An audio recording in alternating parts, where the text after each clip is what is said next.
देखिए आज हम लोग बात करते हैं यहाँ पर ह्यूमन जीनोम प्रोजेक्ट के बारे में। तो प्रीवियस क्लास में हमने आपको इसका थोड़ा सा इंट्रो जरूर दिया था, उसी को आगे कंटिन्यू करते हैं।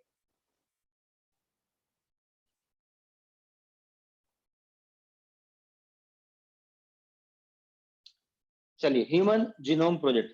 तो देखो ह्यूमन जीनोम प्रोजेक्ट के बारे में हम बात करें, जिसको HGP के नाम से भी जाना जाता है। तो firstly we need to know some terms. हमें कुछ टर्म्स का मतलब पता होना चाहिए, जैसे कि HGP का ही मतलब क्या है, ठीक है जी। दूसरा हमें पता होना चाहिए कि डीएनए फिंगरप्रिंटिंग क्या चीज होती है। What do you mean by DNA fingerprinting? चलिए ठीक है। तो देखो बेसिकली हर एक पर्सन का एक जेनेटिक मेकअप होता है। आपको पता है कि हमारे अंदर भी हमारा एक जेनेटिक मेकअप है, and the genetic makeup of an organism lie in its DNA. वो उसके डीएनए के अंदर होता है, ठीक है। हमारा जेनेटिक मेकअप हमारे डीएनए के अंदर है। तो जैसा हमारा जीनोटाइप होगा वैसा ही हमारा क्या होगा बच्चों, यहाँ पर फिनोटाइप होगा। तो डीएनए की एक सीक्वेंस होती है, ये हमारे पास डीएनए की सीक्वेंस है, और उसी के अंदर किसी भी पर्सन का जेनेटिक मेकअप है। चैप्टर पढ़ते हुए, चैप्टर 5 पढ़ा, 6 पढ़ा, इतना तो आप समझ गए होंगे कि जैसा जीनोटाइप होगा वैसा फिनोटाइप होगा। जेनेटिक मेकअप ही डिसाइड करता है किसकी हाइट बड़ी है, छोटी है, कौन मोटा है, पतला है, किसकी आईज का, हेयर्स का, स्किन का कलर कैसा, सब कुछ उसी से डिसाइडेड होता है। और यही चीज ये भी बताता है कि if any two individual differ from each other, कि अगर दो इंडिविजुअल्स एक दूसरे से डिफरेंट है तो वो कैसे है, then there should also be differences in their DNA. इसका मतलब उनके डीएनए में, डीएनए सीक्वेंस में कुछ ना कुछ डिफरेंस है। एटलीस्ट एट सम प्लेसेस, कुछ प्लेसेस पे तो जरूर होगा। कई बार क्या होता है, किसी का फेस कट मिल रहा है, किसी की हाइट, फिजिक, है ना, लेकिन फिर भी कुछ ना कुछ डिफरेंस ऐसा जरूर होगा जिसकी वजह से यूनिकनेस है, जिसकी वजह से वो क्या है, यूनिक है, ठीक। सबसे पहले बात करते हैं यहां पर बच्चों HGP के बारे में, ह्यूमन जीनोम प्रोजेक्ट के बारे में। और human genome project was a mega project, ये एक बहुत बड़ा प्रोजेक्ट था। अब इसको मेगा प्रोजेक्ट क्यों बोला गया, किस बेसिस पे, देखो क्यों। सबसे पहली चीज, एक तो टोटल 3 × 10⁻⁹ बेस पेयर हमारे अंदर होते हैं, जिनको डिजाइन करना था, जिनको सीक्वेंस करना था। तो एक तो इस वजह से यानी काम बहुत ज्यादा है, तो मेगा प्रोजेक्ट हो गया। दूसरी चीज हम लोग क्या देखते हैं, जो कॉस्ट आई थी यहां पर, वो $3 पर बेस पेयर। एक बेस पेयर की जो कॉस्ट थी वो $3 थी। मींस एक बेस को सीक्वेंस करने की कॉस्ट $3 होगी।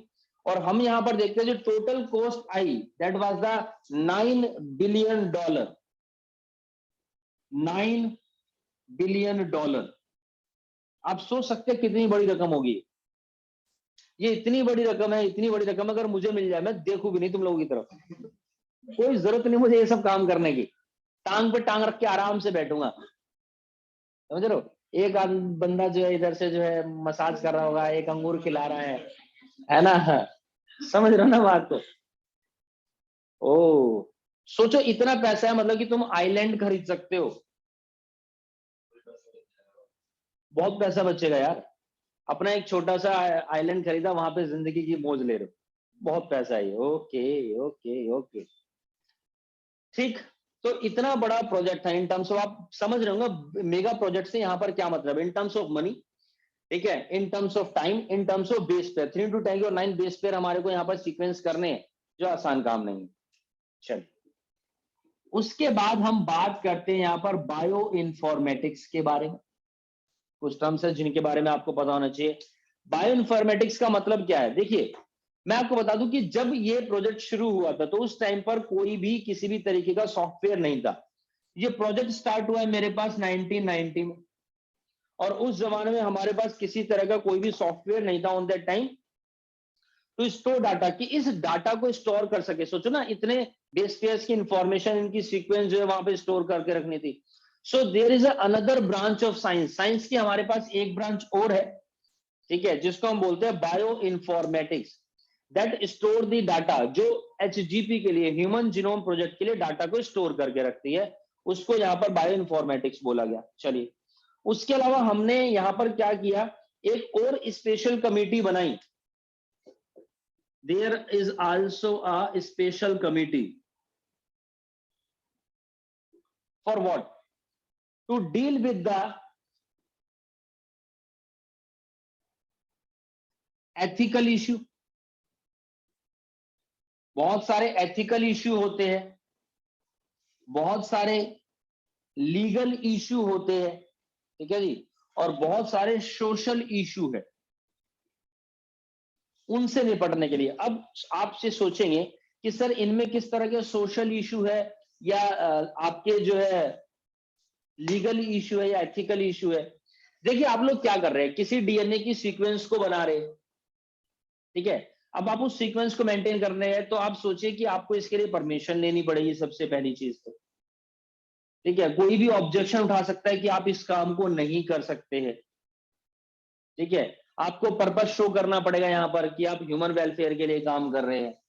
दूसरी चीज हम लोग क्या देखते हैं कि अगर आप कोई काम कर रहे हो सकता है कि सेम उसी डाटा के ऊपर, उसी इंफॉर्मेशन के ऊपर कोई और पर्सन काम कर रहा हो और उसने वो रिसर्च आपसे पहले कर दिया, आप कह रहे हैं ये चीज मैंने बताई है, ठीक है जी, लेकिन आपसे पहले कोई इस चीज को और बता चुका है। तो बहुत सारे लीगल इश्यू होते हैं। जैसे मैं आज की डेट में बोल दूं कि मान लीजिए खुदा ना खास्ता भगवान ना करे आप पे चोट लग जाती, आपके सामने दो ऑप्शन है, हल्दी है लाल मिर्च, आप क्या लगाओगे? लाल मिर्च लगाओगे, हल्दी लगाओगे? क्यों? क्योंकि आपको पता है कि हल्दी के अंदर मेडिसिनल हर्ब्स है। और ये बात कौन बोल रहा है आपसे? मैं बोल रहा हूं। मैं कह रहा हूं भैया हल्दी लगाना, ठीक है जी। अब ये बात अगर मैंने बोल दी और मैंने हल्दी का पेस्ट बना के मार्केट में लॉन्च कर दिया, उसके ऊपर पेटेंट मिल गया मुझे, इस बंदे ने बताइए कि हल्दी से चोट ठीक होती है, उससे पहले किसी को पता ही नहीं है। कोई लाल मिर्च लगा रहा है, कोई नमक लगा रहा है, कोई कुछ लगा रहा है, लेकिन सबसे पहले मैंने बता दी। अब इस चीज की मैंने खोज करी है, जैसे पता हो भैया मुझे, मेरी मर्जी, कैसे पता, उससे तुम्हें कोई लेना देना नहीं, मुझे पता चल गया। अब अगर कोई दूसरा बंदा ये बात कहता है और अपनी क्रीम बना करके मार्केट में भेज देगा तो उसे पैसे देने पड़ेंगे मुझे, समझते हो? रॉयल्टी, है ना। मान लीजिए कोई मूवी रिलीज होती है, अब वो फनाना चैनल के ऊपर आती है, तो आपको क्या लगता है कोई मूवी चैनल वाले ऐसे दे देंगे? भैया जिसने मूवी बनाई है, जो प्रोडक्शन हाउस है, वो चैनल से कॉस्ट लेगा, समझे? कई तरीके से कॉस्टिंग ली जाती है कि आप रिलीज होते ही 10 दिन बाद दिखाएंगे तो इतने पैसे लूंगा, 1 महीने बाद दिखाएंगे इतने पैसे लूंगा, महीने में 3 बार दिखाएंगे तो इतने पैसे, साल में दिखाओगे तो इतनी बार। रिन्यूअल होता है एक तरीके से, 1 साल का, 2 साल का, है ना। अब जैसे सेटमैक्स वाले, उन्होंने सूर्यवंशम है, हर तीसरे दिन आती है, पैसा मिला उस हिसाब से जो है, या उन्हें कम सस्ते में पैसे पड़ेगी, फ्री में पड़ी होगी, जो भी बातें हैं। तो तो कहने का मतलब क्या है कि रॉयल्टी मिलेगी कुछ ना कुछ, समझे? तो इसके ऊपर एक केस भी हो गया था, चाइना वालों ने बोल दिया था कि हल्दी एक मेडिसिनल हर्ब्स है और उसका पेटेंट अपने हिसाब से मार्केट में प्रोडक्ट बना के लॉन्च कर रही है। तब इसके ऊपर केस चला था, इस सोसाइटी के जो लीगल इशू हुआ, और बाद में केस इंडिया ने जीता कि नहीं, हल्दी जो है वो एक मेडिसिन हर्ब है। ये बात सबसे पहले इंडिया ने बताई है, ये उन्होंने नहीं बताई। तो इस तरह के बहुत सारे इश्यूज होते हैं। अब आप देखा होगा कि मार्केट में अलग अलग तरीके की सब्जियां आ रही है, अलग अलग नए नए टाइप्स के फ्रूट्स आ रहे हैं, है ना। अब आजकल जैसे एक आती नाशपाती, भूल ही गए लोग उसे जब से वो गब्बू गोसा आया है ना जी। एक और देखा होगा, एक छोटा सा फल आ रहा है, देखने में नाशपाती जैसा होता है, उसका टेस्ट जो बब्बू गोसे जैसा होता है, नाक बोलते हैं उसको, वो मॉडिफाइड है, उसकी सीक्वेंस चेंज करके बनाया गया। अब कोई कहता है कि ये फल हमने लॉन्च किया, हमने बनाया इसके से, कोई और कह रहा है हमने, तो आप उसको नहीं बेच सकते, ऐसे नहीं कह सकते, आपको एक पेटेंट लेना पड़ता है। मान लीजिए मेरे नोट्स से कॉपीराइटेड है, कोई और तुम में से कोई बच्चा कल को मास्टर बन जाए, फोटोकॉपी करा के बेच रहा है अपना, तो केस हो सकता है तुम पे, अगर मेरे पास यहाँ पर उसका पेटेंट हो, राइट्स हो मेरे पास उसके, समझ रहे हो ये चीज? आपको इन चीजों से आइडिया लग रहा होगा। तो इस चीज तरह की चीजें इसके अंदर भी होती है। फिर कुछ सोशल इश्यू में, तो मान लो तुमने कुछ बना ही दिया,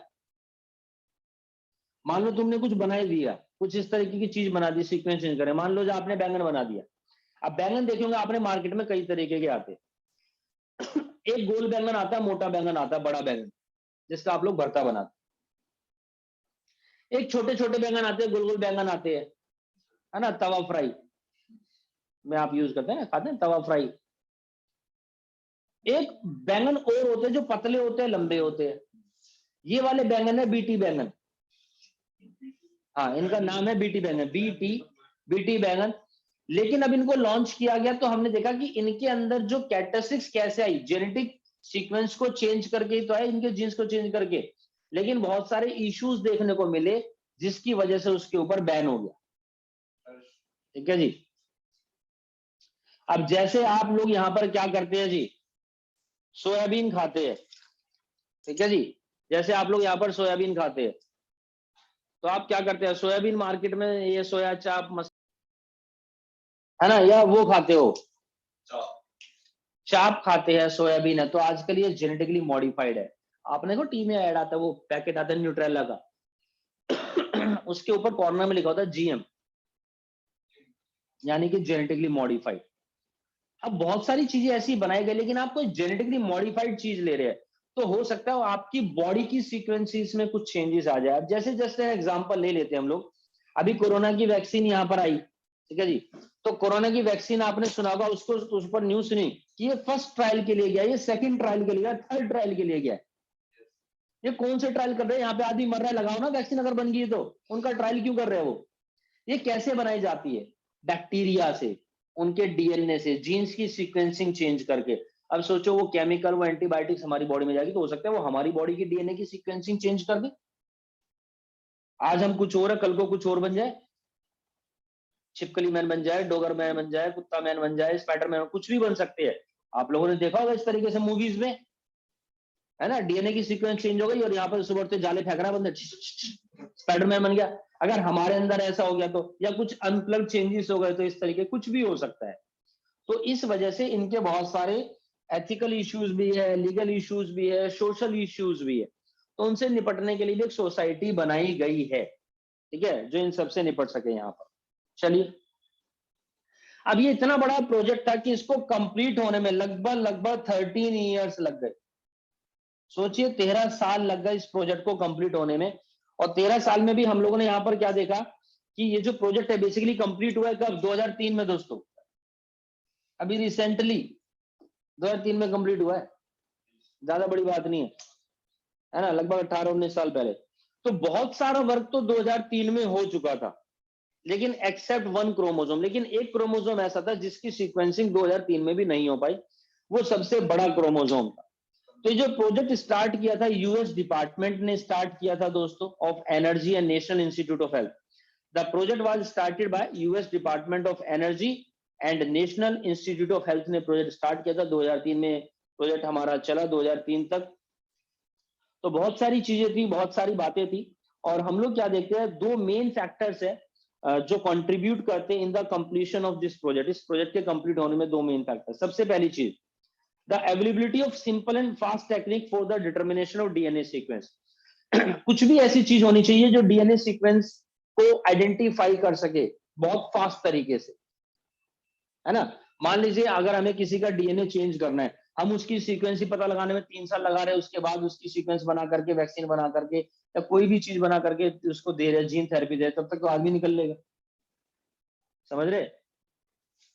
दूसरी चीज, जेनेटिक इंजीनियरिंग टेक्निक्स। एक तो हमें कोई ऐसी फास्ट टेक्निक चाहिए जो डीएनए सीक्वेंस को डिटरमाइन कर सके। दूसरा, genetic engineering technique which help to isolate and clone any segment of DNA. Genetic engineering की टेक्निक चाहिए जो डीएनए की सीक्वेंस को आइडेंटिफाई करे, उसको क्लोन करे और डीएनए का एक नया सेगमेंट बना सके। कोई भी पर्सन है, डीएनए है, उसके अंदर खराब डीएनए, तो मुझे उस डीएनए की सीक्वेंस को आइडेंटिफाई करना पड़ेगा, फिर सही डीएनए की सीक्वेंस को क्लोन करना पड़ेगा और देन उसको ट्रांसफर करना पड़ेगा। तो ये चीजें हमारे को चाहिए, ये सारी चीजें जेनेटिक इंजीनियरिंग के अंदर होती है। तो human genome project was called a mega project because of these reasons. And now अब हम बात करते हैं कि ये काम हो तो गया, लेकिन इस काम को करने का तरीका होता है। What is the methodology? इस काम को करने की मेथोडोलॉजी यहां पर क्या है, ठीक है, हम लोग यहां पर उसके लिए बात करते हैं। उससे पहले कुछ कुछ छोटी छोटी बातें और। ये बात हमें पता है कि जो कोडिंग पार्ट होता है डीएनए की सीक्वेंस के अंदर, एक कोडिंग पार्ट होता है, एक नॉन कोडिंग पार्ट होता है। तो coding part normally gives protein. Coding part normally gives protein. ये हमारे को नॉर्मली क्या देता है बच्चों? प्रोटीन देता है। और नॉन कोडिंग पार्ट जो होता है वो क्या होता है? Basically the non coding part is heterochromatin होता है, क्या जी? जो नॉन कोडिंग पार्ट होता है वो हेट्रोक्रोमेन होता है, डज नॉट गिव एनीथिंग, वो कुछ नहीं देता। चलिए, तो एक चीज तो ये समझ में आई। So one approach is that why we go for non coding part. तो एक अप्रोच तो ये थी इस काम को करने की कि जब हमें नॉन कोडिंग पार्ट से कुछ नहीं मिल रहा तो हम नॉन कोडिंग पार्ट की सीक्वेंस क्यों करें, इतना खर्चा क्यों करें, इतना टाइम क्यों वेस्ट करें यहाँ पर। ठीक है जी। तो हमारे डीएनए के अंदर दो पार्ट है, कोडिंग पार्ट है, एक नॉन कोडिंग पार्ट है। तो अप्रोच तो यहाँ पर ये थी कि हम नॉन कोडिंग पार्ट को क्यों बनाए। ठीक है जी। तो उस बेसिस पे हम लोग बात करते हैं what is the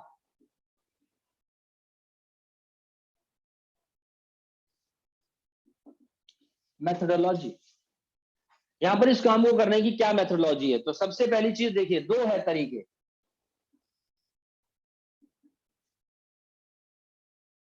two sequence only coding part, कि हम सिर्फ कोडिंग पार्ट की सीक्वेंस करें, और दूसरा टू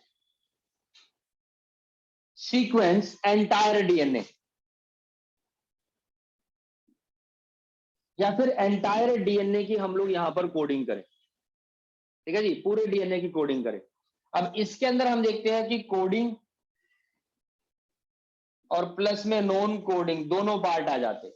ठीक है जी। चलिए चलिए, तो अगर हम कभी भी सिर्फ और सिर्फ कोडिंग पार्ट की सीक्वेंस करते हैं, सिर्फ कोडिंग पार्ट की ही सीक्वेंस मुझे बनानी है, this is termed as EST, जिसको बोला जाता है एक्सप्रेस्ड सीक्वेंस्ड टैग्स। EST यानी एक्सप्रेस सीक्वेंस टैग्स, यानी जो जो सीक्वेंस एक्सप्रेस होती है, और एक्सप्रेस कौन सी होती है, कोडिंग वाली होती है, तो हम उसको बनाने के लिए यहां पर काम करते हैं। दूसरी चीज जो दूसरा होता है उसी को हम लोग बोलते हैं यहां पर sequence annotation. This is the sequence annotation. बहुत क्वेश्चन मिलेंगे आपको इस टर्म के ऊपर, सीक्वेंस एनोटेशन के ऊपर। ठीक है जी, sequence annotation. So this is approach that actually is follow. तो हमने कौन सी सीक्वेंस के ऊपर काम किया, हमने यहाँ पर दोनों के ऊपर काम किया, यानी कि हम लोगों ने यहाँ पर जिस मेथोडोलॉजी के ऊपर काम किया, जिस अप्रोच के ऊपर काम किया, that is the sequence annotation. यानी कि हम कोडिंग पार्ट और नॉन कोडिंग पार्ट दोनों की ही यहां पर सीक्वेंसिंग करते हैं।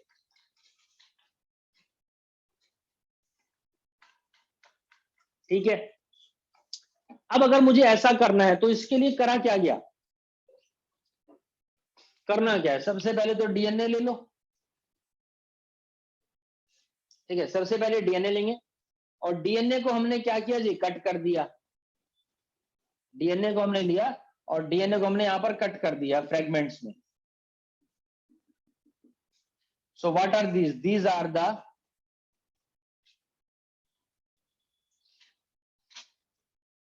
Fragments of DNA. ठीक है, ये क्या है बच्चों मेरे पास,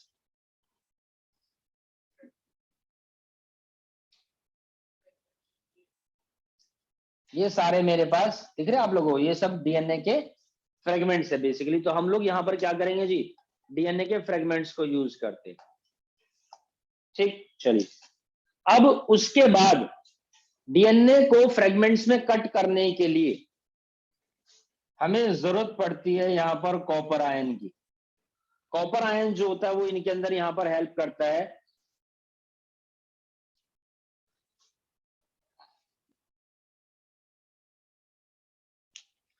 किस चीज के अंदर जी,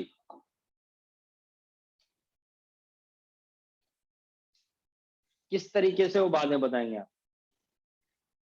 ठीक है जी,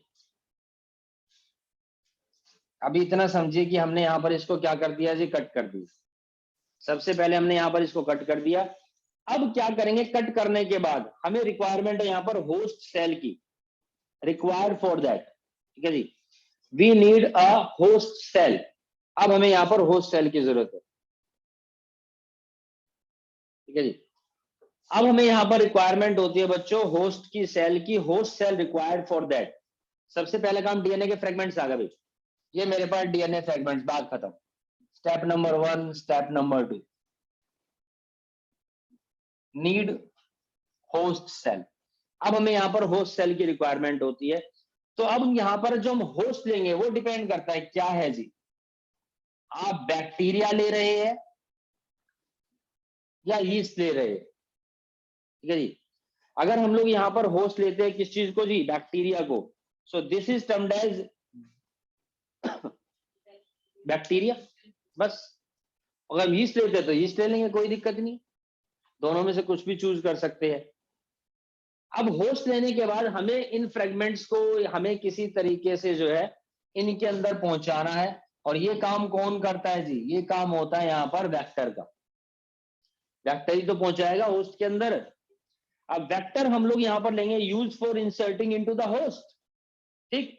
अब वेक्टर लेंगे हम यहाँ पर या तो BAC या फिर YAC। BAC मतलब कि bacterial artificial chromosome, this is the bacterial artificial chromosome. और YAC मतलब कि यीस्ट आर्टिफिशियल क्रोमोसोम, ठीक है जी। जो डीएनए के फ्रेगमेंट्स हमने कट करे थे उसमें जिसे मैंने कॉपर का जिक्र करा है दोस्तों, तो उसमें कॉपर का कोई लेना देना नहीं है, ठीक है जी। एक दूसरा टॉपिक माइंड में था, उसमें कॉपर का कोई लेना देना नहीं है, ठीक है, बाय मिस्टेक वो गलती से हो गया। हमने डीएनए लिए, डीएनए के फ्रेगमेंट्स को कट किया, कट करने के लिए हमारे पास एंजाइम्स होते हैं, कट करने के बाद हमें होस्ट की रिक्वायरमेंट होती है, और इनकी होस्ट की सेल के अंदर ये सीक्वेंसिंग पहुंचाने के लिए हमारे को यहाँ पर रिक्वायरमेंट होती है किस चीज की जी, वेक्टर की। तो जब ये प्रोजेक्ट हमने अभी देखिए 2 यहाँ पर वेक्टर चूज करे, लेकिन जब ये प्रोजेक्ट फाइनली एग्जीक्यूट हुआ तो तब जो वेक्टर हमने यूज किया था वो YAC था। जो वेक्टर हम लोगों ने यहाँ पर यूज किया वो वेक्टर हमारा कौन सा था जी, वो वेक्टर था हमारे पास हमारा यहाँ पर YAC, yeast artificial chromosome. And then using these vector fragments introduce into the host, हमने क्या किया जी, उन फ्रेगमेंट्स को इस होस्ट के अंदर इंट्रोड्यूस किया। देखिए दिस इज द डीएनए, ये हमारे पास डीएनए है, डीएनए को हम लोगों ने यहाँ पर कट करा, सबसे पहले कट करने के बाद मेरे पास इसके फ्रेगमेंट्स आ गए, और इस फ्रेगमेंट्स को हमने यहाँ पर किसी भी तरीके से होस्ट के अंदर इंसर्ट कर दिया with the help of vector, और देन उसके बाद हमने यहाँ पर इनकी सीक्वेंसिंग करी। हम यहाँ पर इसको क्या करेंगे जी, सीक्वेंस करेंगे, ठीक है जी। सीक्वेंसिंग करने के लिए हमारे पास एक मेथड है, बाय सेंगर मेथड। इस टॉपिक के ऊपर भी क्वेश्चन पूछे जाते हैं सेंगर मेथड के ऊपर, तो हमारे पास यहाँ पर सेंगर मेथड है जिसके थ्रू हम लोग यहाँ पर इसको सीक्वेंसिंग कर सकते हैं बच्चों, ठीक है जी। सेंगर मेथड के थ्रू हम यहाँ पर इसको सीक्वेंसिंग करेंगे।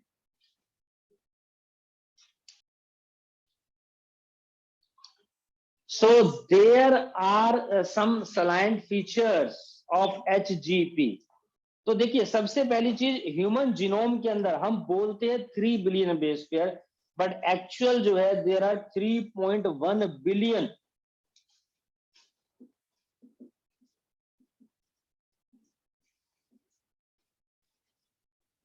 न्यूक्लियोटाइड होते हैं इनके अंदर, ठीक है जी। न्यूक्लियोटाइड बेस होते हैं लगभग 3.1 बिलियन। और हम लोग क्या देखते हैं, एवरेज जीन, एक जीन के अंदर द एवरेज जीन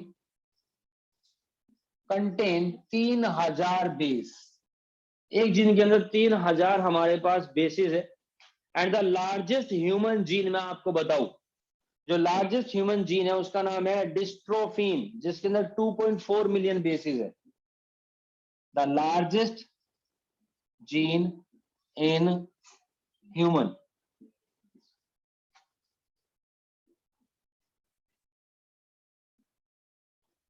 डिस्ट्रोफिन, जिसके अंदर मैंने आपको बताया 2.49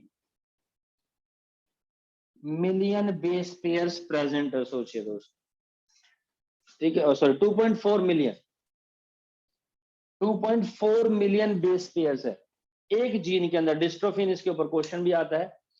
सो टोटल नंबर ऑफ जीन्स हमारे अंदर जो पाए जाते हैं, ये भी मैं आपको बता दूं, टोटल नंबर ऑफ जीन्स जो है वो है 30,000। ठीक है जी, टोटल नंबर ऑफ जीन्स जो है।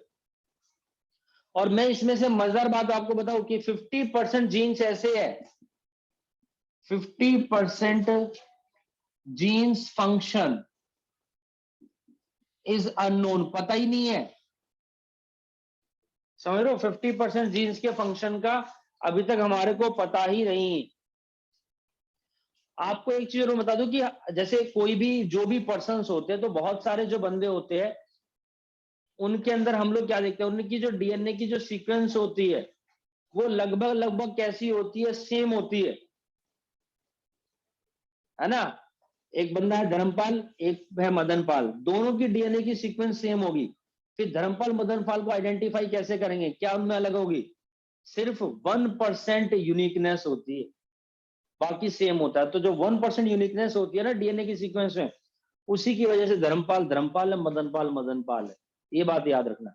यानी हम सबके जीन्स बिल्कुल सेम है, सिर्फ 1% यूनिकनेस होती है। और हम उस 1% की यूनिकनेस को आइडेंटिफाई करना चाह रहे हैं। उसका एक प्रॉपर पैटर्न होता है, उसकी एक प्रॉपर सीक्वेंस होती है, उसकी प्रॉपर एक रिपीटिशन होती है। मान लो कोई पर्सन है, सबकी डीएनए की सीक्वेंस बिल्कुल सेम है, सेम है, सेम है, सेम है। लेकिन मान लीजिए ये पर्सन है, इनके अंदर डीएनए की सीक्वेंस में ए 6 बार आ रहा है, और हमारे में ये 4 बार है या 3 बार है, वो रिपीट ही नहीं हो रहा है। ठीक है, कोई और जीन है जो इतनी बार रिपीट हो रहा है, बाकी सबकी सीक्वेंसिंग सेम है, रिपीटेशन सेम है। तो ये एक पैटर्न है। या कोई बंदा ऐसा है जिसके अंदर सी जो है हमेशा जी के बाद ही है, दूसरे बंदे में भी जी के बाद ही सी है। लेकिन एक टाइम पर ऐसा है कि 4 बार same GC GC GC GC होने के बाद एक बार ए आ रहा है, और दूसरे बंदे में 5 बार GC GC GC GC GC GC होने के बाद ए आ रहा है। There is a pattern. ठीक है जी, जिसकी वजह से क्या होती है, बिल्कुल यूनिकनेस होती है। तो हम लोग यहां पर देखते हैं कि the repeated sequence makeup a large portion. इसमें भी हम देखते हैं कि जो रिपीटेड सीक्वेंस है, तो जो रिपीटेड सीक्वेंस है make up a large portion, बहुत सारा पोर्शन ऐसा ही है जहां पर सेम सीक्वेंस देखने को मिल रही है, रिपीटेड सीक्वेंस देखने को मिल रही है। So repeated sequence with different number of times in different individuals. लेकिन ये जो रिपीटेड सीक्वेंस होती है, ये different number of times and different individuals में अलग अलग हो सकती है। मान लो हो सकता है किसी में वही सीक्वेंस 4 बार रिपीट कर रही है, दूसरे बंदे में वो 5 बार रिपीट कर रही है, जबकि सीक्वेंसिंग सेम है। तो इसकी वजह से भी क्या होता है, यहाँ पर यूनिकनेस होती है बच्चों। तो मैं आपको बता दूं कि सिर्फ एक चीज हो रहा है कि less than 2% genome codes for protein. सोचिए आप लोग, 2% से भी कम जीनोम होते हैं जो प्रोटीन की कोडिंग करते हैं। Less than 2% of genome code for protein. यानी प्रोटीन की कोड जो होती है वो 2% से भी कम जीनोम कर पाते हैं। ठीक है जी। तो जब हम लोग बात कर रहे हैं यहां पर ह्यूमन जीनोम प्रोजेक्ट,